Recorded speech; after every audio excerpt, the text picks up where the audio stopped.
Yan, nalinisan ko na lahat. Ready na din dito yung sibuyas, luya, kamatis. So, magluluto na tayo.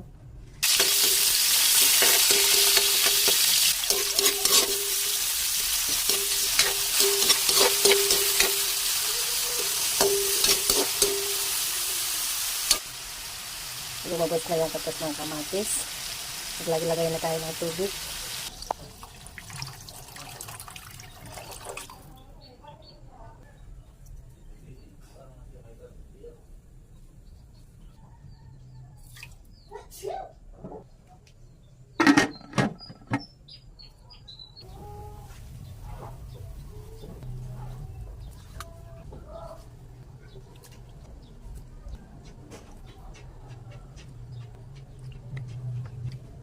Ayan, luto na ang ating sinigang sa kamatis na isda. Sarap ng sabaw, matamis-tamis. Ayan, luto na ang ating sura, mga sangka. Naluto nito si tatay yung kakapsat.